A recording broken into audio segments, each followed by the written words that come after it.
Abraham Lincoln వద్ద అంతగా డబ్బుండేది కాదు. కాని అతను న్యాయవాది అయినప్పుడు అందంగా కనిపించాలని కోరుకున్నాడు. అతను ఒక పొడవాటి నల్లకోటును, ఒక పొడవాటి నల్ల టోపీని కొన్నాడు. ప్రతిరోజూ అతను తన ఉద్యోగానికి వెళ్లేటప్పుడు ఆ టోపీని ధరించేవాడు. ప్రజలు పొడవాటి టోపీ ధరించిన ఒక పొడవాటి వ్యక్తిని ఆశ్చర్యపడేవాళ్లు. అతను అందరితో స్నేహంగా ఉండేవాడు.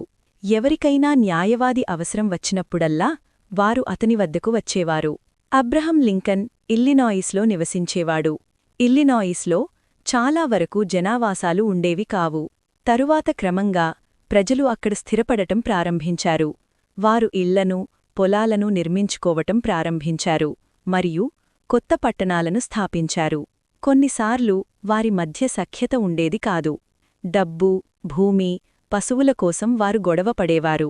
అబ్రహం లింకన్ న్యాయవాది అవ్వడం వల్ల వారి వివాదాలను పరిష్కరించడంలో సహాయపడేవాడు.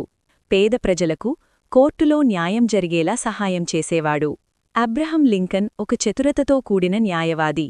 ప్రజలు అన్ని రకాల సమస్యలతో అతని వద్దకు వచ్చేవారు. అతను అందరికీ సహాయం చేసేవాడు.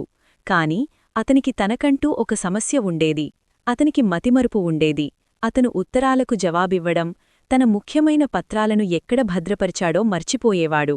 ఒక మంచి న్యాయవాది మతిమరుపు ఉండకూడదు. లింకన్ ఒక మంచి న్యాయవాది అవ్వాలనుకున్నాడు. కాని అతను తన పత్రాలను జాగ్రత్తగా ఉంచుకోలేకపోయాడు. అతనేం చేయగలడు?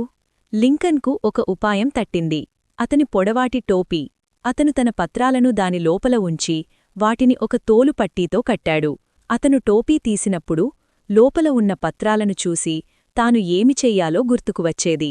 ఈ ఉపాయం చాలాసార్లు పనిచేసింది. ఒకరోజు కొంతమంది పిల్లలు లింకన్ని ఆటపట్టించాలనుకున్నారు. వారు రోడ్డుకు అడ్డంగా ఒక తాడు చాలా ఎత్తులో కట్టారు. అబ్రహం లింకన్ తప్ప అందరూ ఆ తాడు కింద నుండి నడవగలిగారు. అబ్రహం ఆ దారిలో నడుచుకుంటూ వస్తుండగా అతని టోపీకి తగిలి కింద పడిపోయింది. అతని టోపీలోని కాగితాలు నలుదిక్కులా చెల్లాచెదురాయాయి. అతను వాటిని తీసుకోవడానికి కిందకు వంగాడు. అదే సమయంలో ఆ పిల్లలు దాక్కున్న చోటునుండి బయటకు పరిగెత్తుకు వచ్చారు.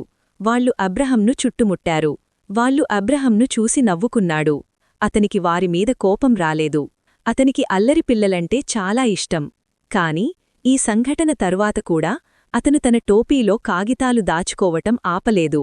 ఒకసారి ఒక లాయర్ అతనికి ఒక ఉత్తరం పంపాడు. అబ్రహం దాన్ని తన టోపీలో పెట్టుకున్నాడు. మరుసటి రోజు అబ్రహం ఒక కొత్త టోపీ కొన్నాడు. అతను తన పాత టోపీని ఉంచుకున్నాడు. కొన్ని వారాల తరువాత ఆ లాయర్ మళ్ళీ ఇలా రాశాడు. నా ఉత్తరానికి ఎందుకు జవాబివ్వలేదు? అప్పుడు అబ్రహంకు ఇంకా ఆ ఉత్తరం అతని పాత టోపీలోనే ఉందని గుర్తొచ్చింది.